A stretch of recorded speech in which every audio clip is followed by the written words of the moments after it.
to the world. Subscribe now to the Hot 97 YouTube channel. It's Ebro in the Morning with Laura Stiles and Rosenberg. Yo, it's Ebro in the Morning. You got Rosenberg, Laura Stiles on maternity leave. Young baby Light's doing great. Everything's great at the crib. And today, first time on the show, but he and I talk fairly frequently over the text. Van Lathan, what's up, broski? How you doing? Well, what's popping with y'all, man? It's good to be here. Hot 97, historic shit, bro. Yeah, thanks for joining us, man. So you got a new program, Central Ave. Shout out to our brother Will Packer. He comes by the program. Saturdays out here in New Jersey, New York, Connecticut, you're on My 9 on Saturday evening, 7 and 7:30. And also Fox New York at 12 and 12:30. You're launching a special segment. You're like in a journalistic space this time. Last time we saw you on TV, I never took TMZ as a journalistic space, but I hear there are real journalists that work there. I mean, I'd say that they produce real stories. Meaning, if the validity of a story, if it comes from TMZ, then you can pretty much vouch for the fact that it's been vetted and it's true. Journalism also depends on the intent, though. So what it is that you're trying to get people to understand. There's celebrity news and celebrity journalism and stuff like that. But when you talk about journalism, there's a lot of the intent, and sometimes, obviously, with the intent of certain places, it's entertainment. It's not journalism. Entertainment, scandal, conflict, things like that. So I want to get into your history and getting to TMZ. But so tell us exactly what you're doing on Central Ave. Oh, man, Central Ave is, first of all, shout out to Will Packer, because what Will Packer did for me, I had a lot of places I could have gone, like, after TMZ, but right in the aftermath of everything that happened, Will Packer reached out. And when somebody reaches out like that, even though I didn't lose anything because of what happened at TMZ, it signaled to everybody else, hey, this guy isn't radioactive. So that was a big deal for Will to kind of make that overture out to me. But the segment is very simple. It's me from the house. We got one topic, kind of like an Andy Rooney type of deal. When I kind of go into it, talk about different things, break something down from my point of view. So rather than put me in for a clip, it's all me, all what I think. Now, Van, let's go back to the moment where I think the world started paying attention to who you were as a human being. Beyond just popping up here and there on TMZ, was the Kanye West, moment where he, I don't know how would you, I don't want to describe it as a tirade. It was almost an unraveling of his ideas, his emotions, misspeaking, speaking incorrectly, and you made sure that in that moment you wanted to check Kanye West. I've talked to you personally about it. I don't know how much you've shared publicly about that moment. For anybody that maybe hasn't followed you through these it's been what? That was 2 years. 2 years ago. What was that moment like at TMZ that day with Kanye West? It was surreal. Number one, I didn't really know that he was going to be there until about, I'd say, 10 minutes before he showed up, And when he walked in, it's interesting. I mean, you guys talk to celebrities all the time, and obviously celebrities come through TMZ all the time, but not like that. Not like when Kanye West walks into a room, it's like the college dropout walks into a room. It's like late registration walks into a room. It's like 808s walks into a room. Like, he's a music hero. He's a music hero.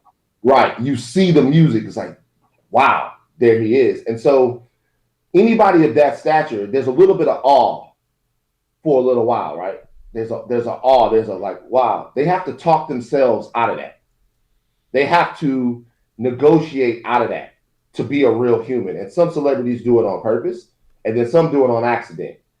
And he right there did it on accident, because as soon as he started talking, it was like, yo, he looked like something completely different. And it's not all his fault. He was very, very forthright about the fact that when he was there in the office, he was in the middle of a mental health crisis. And nobody, either from the TMZ side or from his team side, seemed to care about that. Wow. So he made that was known. Everyone was watching someone clearly on display having a mental health issue.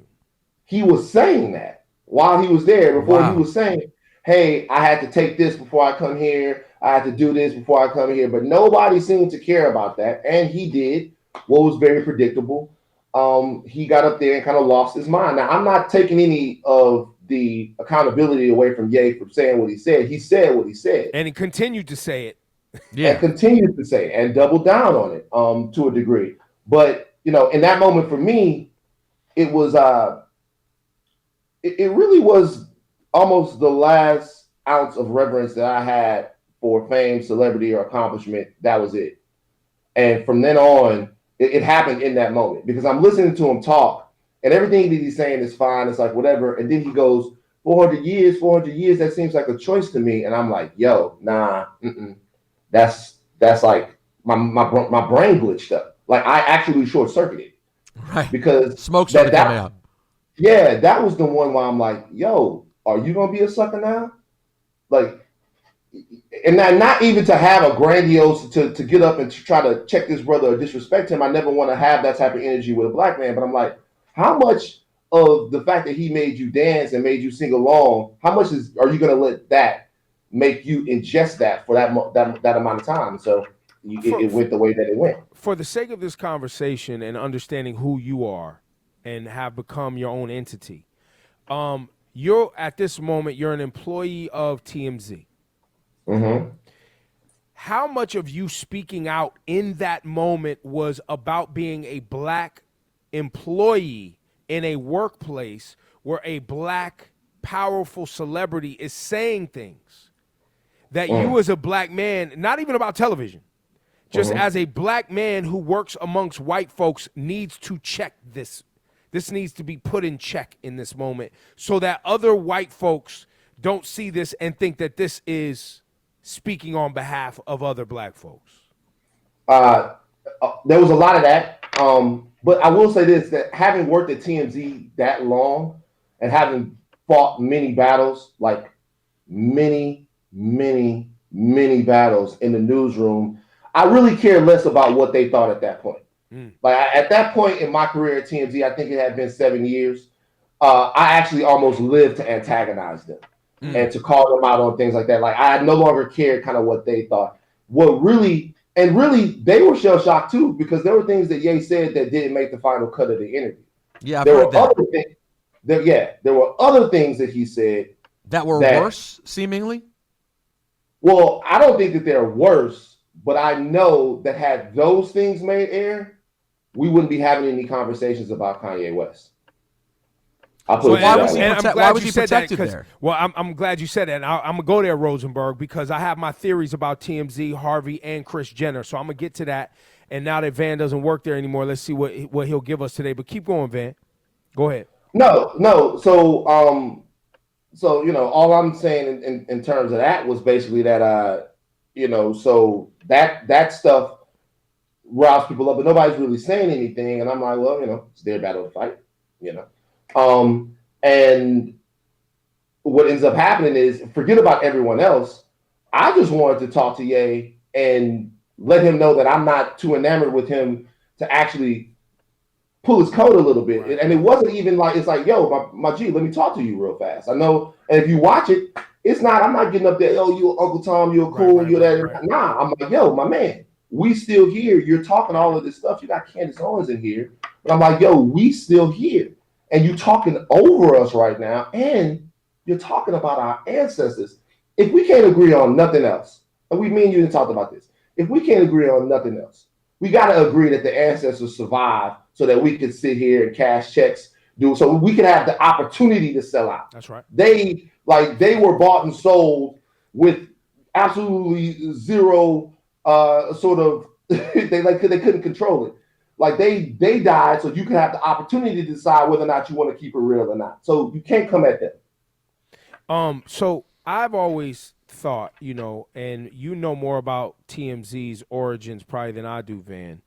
But Harvey and TMZ started because of Harvey seeing the way the world gravitated to the O.J. Simpson white Bronco moment. That's what I'm told. Is that true? Well, he had been in celebrity journalism for a long time. So he had done a show before TMZ. It was kind of the precursor to TMZ called Celebrity Justice. and he had been a reporter around, like Harvey's a top flight journalist. He had been a reporter around LA for a very, very long time. So he definitely saw something in the marketplace that he wanted to address for sure. And real quick, Rosenberg, is he, I mean, that LA scene, I've never lived there, but I'm told that LA scene is, especially on the celebrity side, they all know each other, right? Like there's deep relationships there. And basically where I'm going is, how close is the relationship between someone like a Kris Jenner and a Harvey, going all the way back, you know, because her family was thrust into the spotlight with, you know, the O.J. Simpson trial and her husband being O.J.'s lawyer.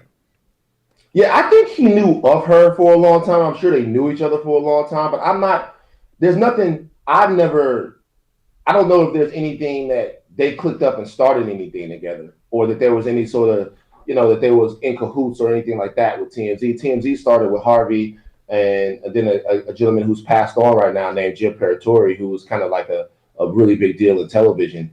But even working there for as long as I did, I think the relationship between TMZ and the Kardashians was a mutually beneficial one, just because of what it is, not because of anything that was like designed. Deeper than that. And so them editing that Kanye thing and not releasing certain things, was that mostly about their relationship with keeping Kardashians and keeping this kind of mutually beneficial relationship going, because they didn't want to completely dismember Kanye? They just put out things that they knew would go viral. I don't think it even was about that. I think it was about maybe it might have been about relationships that didn't really have anything to do with anything with the Kardashians or anything like that, or about, you know, sometimes you do an interview with somebody, and this is with anyone, like even on a podcast, you do an interview with somebody and they say, yo, I was wilding. Oh yeah, for sure. Could you take that out?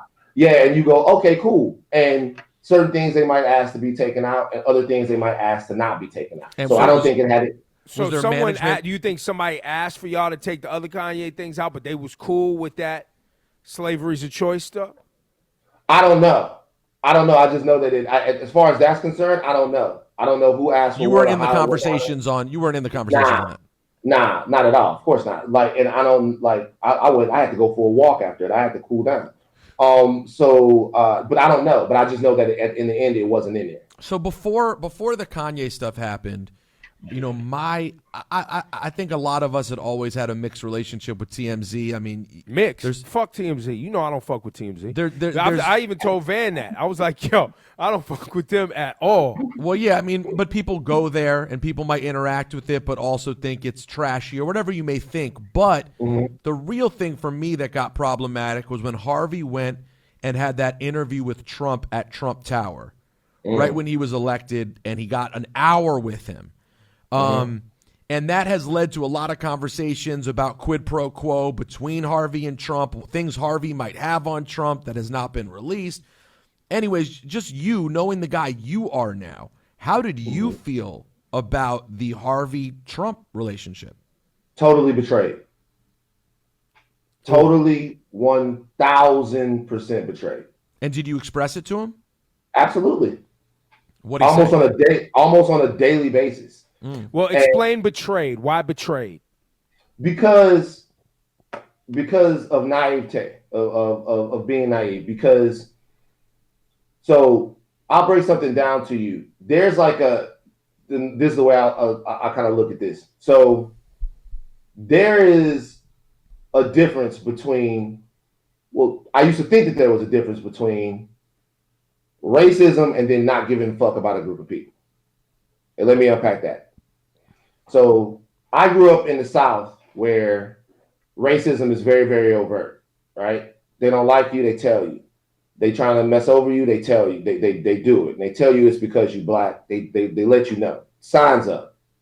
All of that stuff like that. That's the legacy that I come from. And then that's just another group of people to where they'll do something to your community or affect your community and then just not care about the ramifications. I mean, like you tell somebody, hey, what you're doing is hurting us. But on the other side, they go, if there's commerce involved for them, or if they're making money off of it, they'll say, hey, we don't care about that. We do this to everybody. Like in a weird way, you can fight the battles for your community to be seen. But if everyone's getting it the same way, you think, hey, it's just a battle you have to fight. Meaning, if this person's offended, if everybody's getting it, I'm here to make sense of things for my community. But it's nothing specifically personal against us. It's just you don't understand certain sensitivities that you might have, and there's always a conversation for that. That sort of went out the window when Trump started doing his thing because it was a clear and present danger.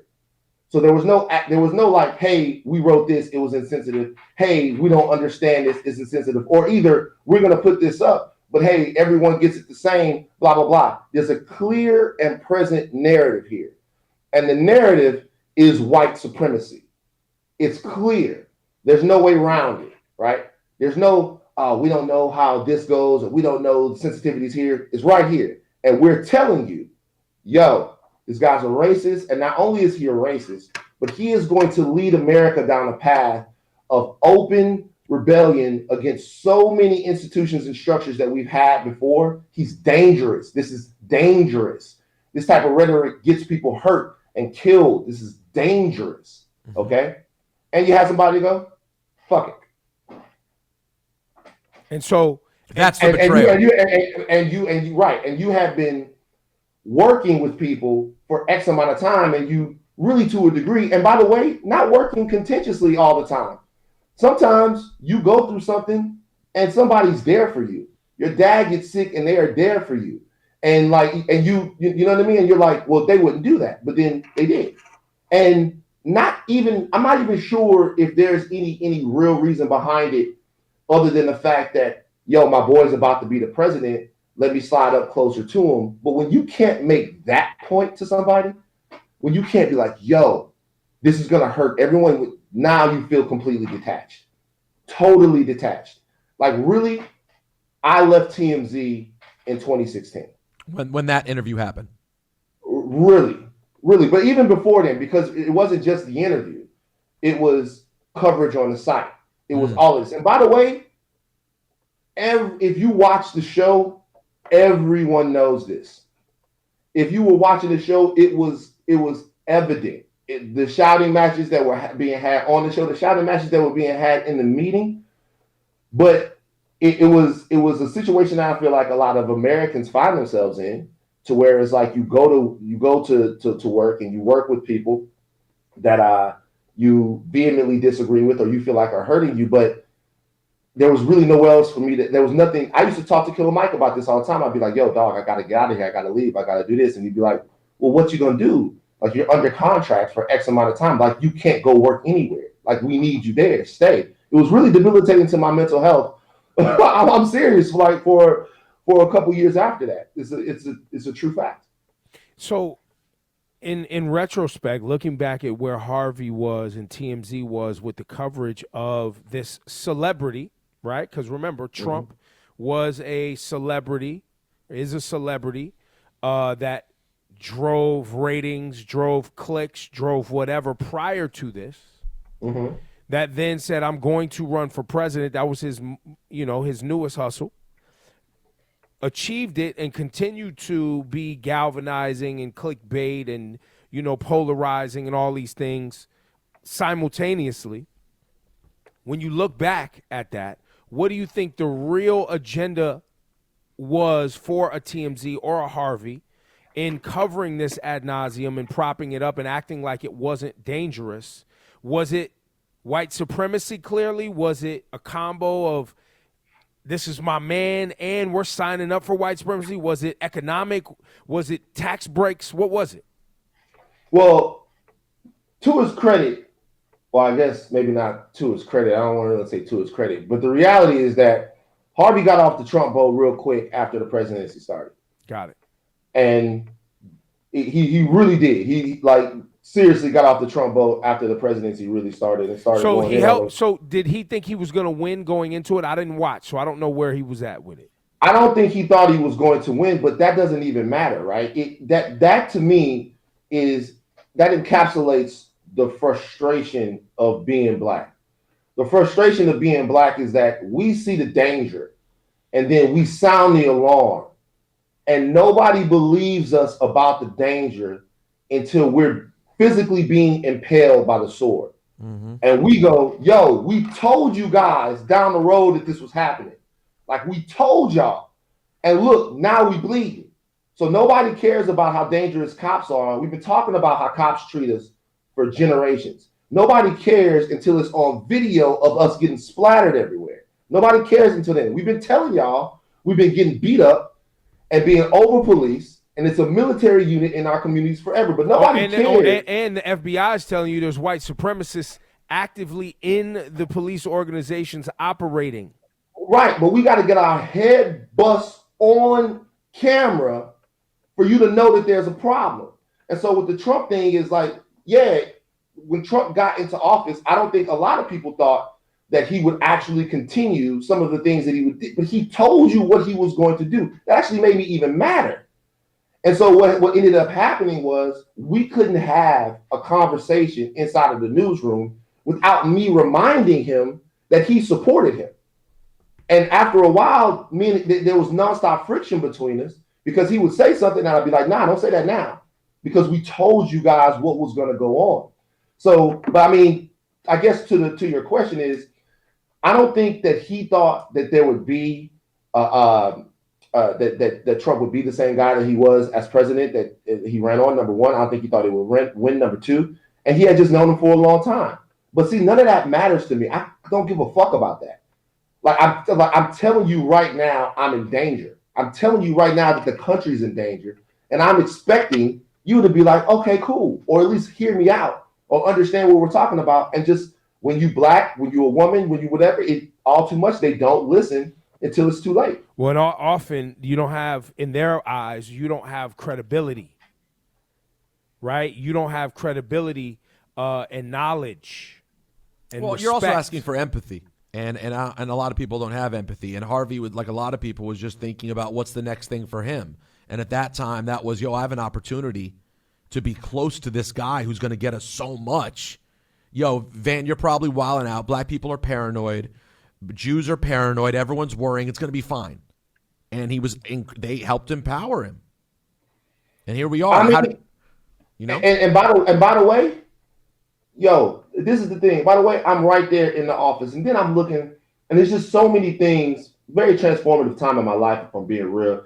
You got a long commute coming back, right? I live downtown. I'm coming back from the marina, and the commute is like an hour and a half, like a long commute coming back. And every single day, I'm thinking to myself, man, like especially the day after, when the day after the election when Trump had won. I'm thinking to myself, is this, like, what am I doing? Like, what, like, where am I at? I can't be that nigga. Am I that nigga? I can't be. There's no possible way. It's me, Van. Like, you know how those silly things in the movies where those dumb parts in the movie where, like, you adjust your rearview mirror and the character looks in the rearview mirror and they catch themselves and they looking at themselves like, do I recognize me? And it's like I was having those actual moments. I'm like, I'm looking at myself in the mirror. I'm like, yo, fam, you still in there? Because you know where you got to go tomorrow. And I'm just being for real. It got hard. And part of the thing with the yay shit was that after a while, I'm like, no, fuck it. No, never again. That way that I felt right there, I'll never feel that way again. Don't matter where I'm at. Don't matter who it is. Like you sitting up there, you with the bullshit. Everybody gonna know. Not the kid, not me, not today. So even if you one of my heroes, which he was, maybe the single greatest artist that I had connected with ever, easily, soundtrack of my life, easily. But nah, I don't give. There's nothing now. Now everyone's the same. Everybody can get it. We got it. And on that, since that moment on TMZ with Kanye, obviously Kanye went on to make a fool of himself in other ways. We've seen artists now on this. Now we're on the other side of the election mostly. How do you view other individuals that you saw co-sign? Like Lil Wayne endorsing Donald Trump, or we saw heard about Polo the Don or Waka Flocka, or any of these individuals that thought they could basically ignore the overt white supremacy that Donald Trump was igniting, and align with this because they thought it was somehow going to benefit their pockets. I think there's something bigger that we have to address. And as far as those gentlemen, and politics, they can think whatever it is that they want to think. I'm not going to spend too much time thinking about what they think, but I do think that as a culture, there's something that we have to address about whether or not there's something's happened that is actually going to continue to rear its head. What I mean by that is, during the first time of African American or Black political and social awakening, the people that led us on these journeys, the people's whose opinions matter, were geniuses in these things, right? Van Rustin, Ella Baker, Cleveland Sellers, Malcolm X, Dr. Martin Luther King Jr., Fannie Lou Hamer, all these people like that. They knew what they were talking about. And they did this. This is what they did. They followed, this is what they did. They dedicated their lives to these things, right? Even the writers and the people who covered this, Baldwin, Hughes, all of these people, this is what they did. Hansberry, all these people, this is what they were into. So what we have to think of ourselves, what we have to analyze about ourselves as a culture is that over the course of the last 30 years, how many of those political and social intellectuals have we created? Or have we gravitated towards people who are celebrities and actors and entertainers and musicians and athletes first, and who think about the social ramifications of things secondarily, right?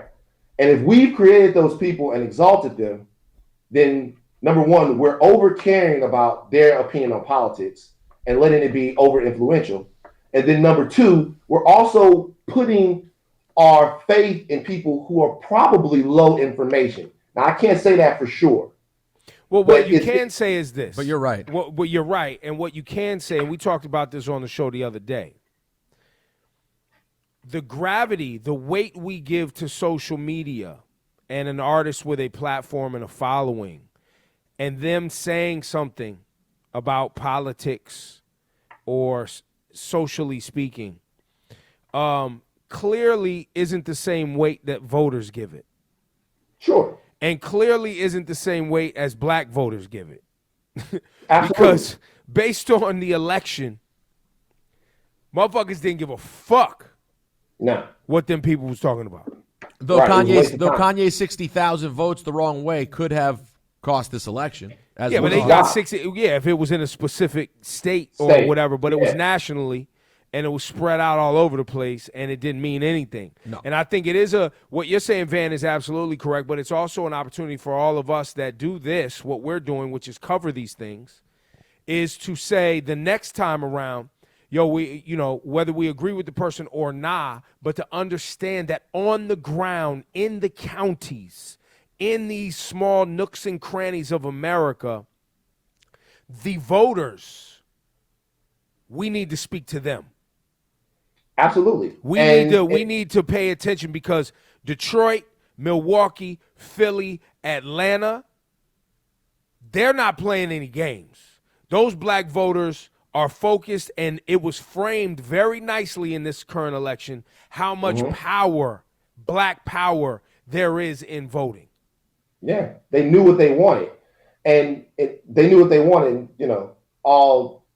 All props goes to Stacey Abrams and Fair Fight for a lot of the work that they've been doing, not just in Georgia, but all over the place to get people registered and let people know what the score is. So what I'm saying is, you got Stacey Abrams, you got Alicia Garza, you know what I mean? You got Tamika Mallory, you got My Son, you got rappers that know the score, that do it. You got Trey the Truth, you got Tef Poe, you got Killer Mike. You know what I'm saying? You got Killer Mike. You got these resources.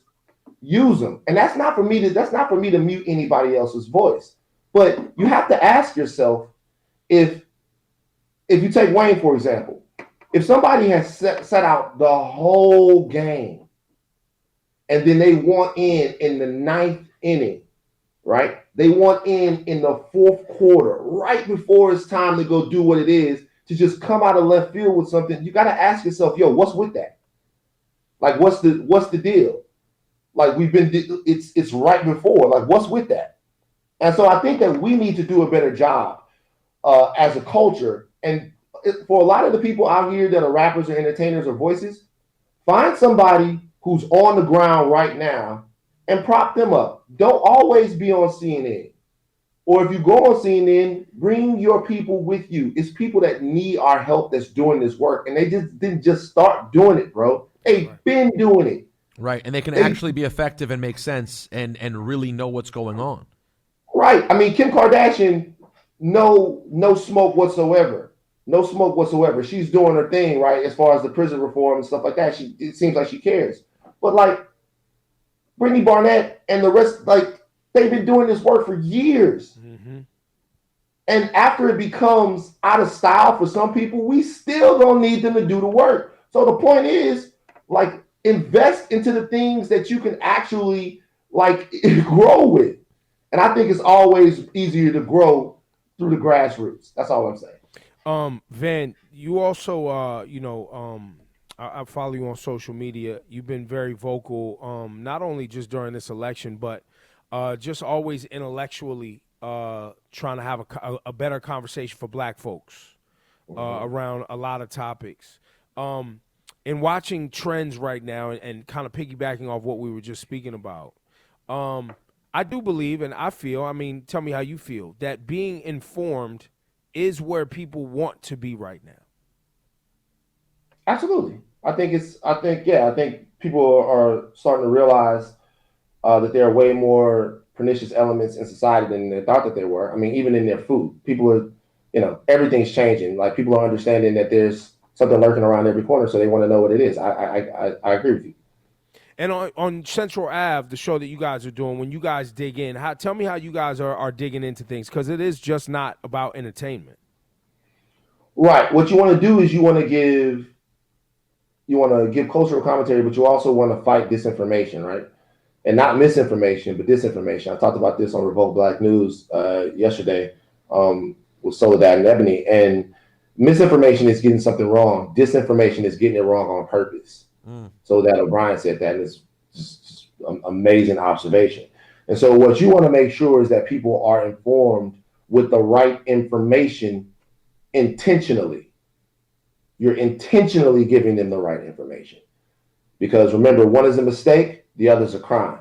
So, like, when you have a place like Central Ave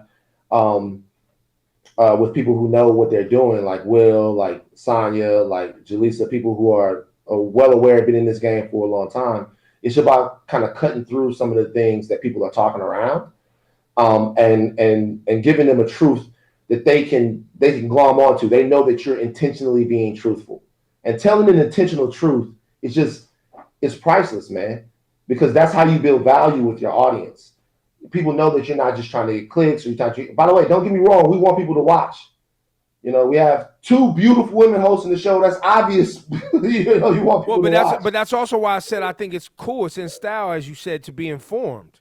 You know what I mean? These kind of clickbaity, leading with, nonsense all the time. We're not living in a world, in that world, right? You know what I mean? I think we're maybe inching towards a space where not being salacious, just being awesome and being informative and being deliberate and purposeful is actually a reason for people to tune in. Yeah, you're right. And I just don't know how we got so far gone till we got to a point where the truth was boring. Like, the truth, we're just, like, even what's happening right now in the transition, right? You got to tell the truth about that.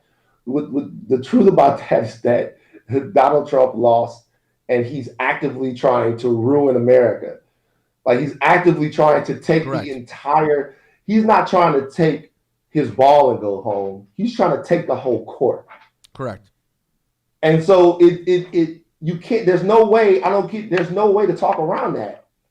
And if that's not entertaining enough for you, if hearing that the entire thing is on the line, people talk about, well, what does this mean for the community? Do you want there to be a community? Because it's going to be hard to be one when it's on fire after democracy dies. So that's what made the fundamental argument so difficult with people who did the false equivalency between Biden and Trump. When you make them both just politicians and they're all the same, you're fundamentally missing what you're saying, Van, of like, no. Yes, one side might do some of the same old things we've seen before if we don't hold them accountable. On the other side, we have to fear for democracy itself, and it's happening right now. And you see it. This guy's been good on his word on everything he said. When y'all gonna start believing him? So I say all that to say that we got to get back to understanding the information, the entertainment value in just the truth, in just real opinion. And we don't always have to agree. And other people think, that means Van hates conservatives. Nah, far from it. No, nothing like. I'm from South Louisiana. I know the conservative mind. I don't hate them at all. I disagree, and I think that a lot of their ideas are aggressive for America. But we can have those conversations. What we can't have conversations about is whether or not I'm worthy to be having a conversation. I'm not talking to you about that. Now we got to fight. That's why there's no conversation to be had with Donald Trump. There is no conversation. Right. So that's what we can't talk about. But Central Ave is also it's coming from a different perspective. Will is the tip of the spear at Central Ave. Some great producers there. My man Ali, everyone like that. So at Central Ave, it's new and it's fresh and it's something that I'm happy to be a part of. Seriously. Now, have you gotten any backlash from John King and Steve Kormacki? Because on election night, while the Twitterverse and people was calling Kormacki it was calling him some sort of Bay or something because Matt Bay, I think it was. Mm-hmm. Van Lathan jumps up, throws on some nice pants and a suit coat, and starts covering election night with the map in the back. Yeah, right. Did you get any blowback from the OGs of the map coverage? I didn't get any blowback, but that was directly in response to the whole Van Lathan Van Jones controversy. It was a Van Jones Van Lathan. Wait, I missed it. People couldn't keep track of two black vans. It seems like they can't, Rosenberg. It seems like that's too much to ask. Like, shout out to Van Jones. Done a lot of good work. But Van Jones goes on there, and people like to take shots at Van Jones. They like to tighten him up. The problem is Van, Van Jones. Let's be specific. Right. You sat down with Kushner when Trump won. You was talking about he's going to be presidential. He's finally presidential. He's finally presidential. Now here we are again on another election night. Here you are. Now you crying again. People are like, "All right, my G, all right, man." Yeah. Hey. And it's tough for people, right? It's tough for people, and they want to call you on that. And then Van Jones didn't do himself any favors later on in the night. We botched the Beyonce Mary J. See, and see, stuff like that is the little stuff. That's the little stuff that makes people go, wait a minute. Nah, man, it's for real. I know, I get it. All the other stuff, that's fine. That might be politician stuff, but this right here, that's a cultural sin. You confuse Mary J. Blige with Beyonce, right? And I'm sitting down, and I'm at my friend Tommy's house, and we watching the election coverage the whole day. It was like just amazing. And he goes, "Hey, just let you know, it's about to get bad for you." I'm like, "Why? What did I do? I haven't done anything." He goes, "Van Jones just confused Mary J. Blige with Beyonce, and you know that they're coming for you." And I'm like, "That's enough." I can't deal with this. So I decided, hey, if y'all think I work at CNN, let me do my CNN map coverage. And I feel like I smoked it. No, you was kind of bodying it. You was bodying it. Motown versus Arizona. Yeah, I feel like I smoked it. But yeah, man. So that's the thing that people do. But I'm not gonna lie. No bullshit. Zero cap. I'm sick of the Van Jones shit. Stop it. It's becoming a trigger. Well, see now, this is where you fucking up. Now instead, you should just laugh it off, and it gets boring. Now they know they control you, so now they gonna come for you. Now they gonna keep coming for you. Yeah, man. But look, shout out to him. I keep telling people. I made a video about it a long time ago. I keep telling people, Van Jones has done a lot of work. He's done a lot of great work. Time. Yep. Long time. I can't. The people that you work with, you feel like you got to work with them to there's nothing I can say about that. He's one of these people. He's doing the work. So some of it's fair, but some of it's unfair too. We have to be real about that. Van Lathan, ladies and gentlemen, you can check him out. Central Ave. Let me get back to the notes to make sure I got your stuff right for this show. In New York, New Jersey, and Connecticut, Mile 9 on Saturday nights. You can also watch it on Fox and Fox right here locally at midnight and 12:30. It launches this week, a special segment and personality, Van Lathan. And you're on every week, right? It's not just a... On every single week. Van in the house, coming from right here, this set, Boom. me to the camera, doing my thing. By the way, I just wanted to say, I just thought about this. That Percy Miller jersey you have, it's framed beautifully. It looks terrific. Oh, wow. Wow. Yeah. The best frame money can buy. Appreciate the people down there. The frame store over on Beverly. Best frame money can buy. I got all the best stuff. I bet you if they give you a discount on the next, because you know that framing, that's an arm and a leg to get the right frame. No, not for Van. He's got it. He's not even worried about the price. Nah, to 2 frames. I told you they messing with me. 2 frames. Willie Rofe jersey. You can't see Willie Rofe over here. Willie signed that one. And the P. Miller jersey, $2,500. God damn.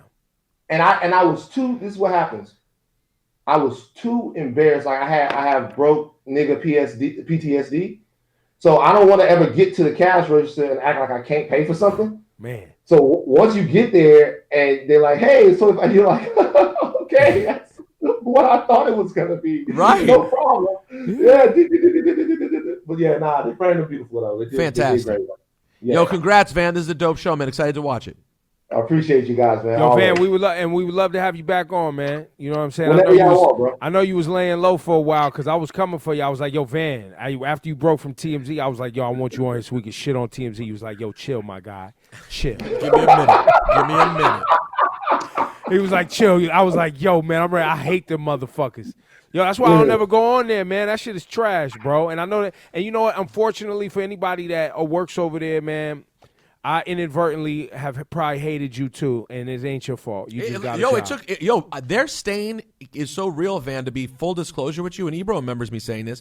When you had the Kanye moment, I didn't trust you. It took months after that. Yo, I had to tell him. You. I would be like, "Yo, he was like, cool. no, he's cool. real. He's cool." And he couldn't understand. He was like, "But why is he there?" Though? Right. It took time for me to, and not that you care about my individual opinion, but as an observer.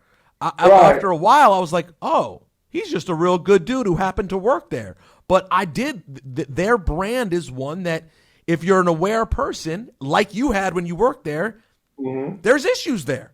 There's fundamentally are. It changed my standing in the party scene changed. Like before, the way people treated you. I always got love, right? Always got love in LA, always got love. But I used to walk in and everybody would be partying, right? Everybody doing their thing.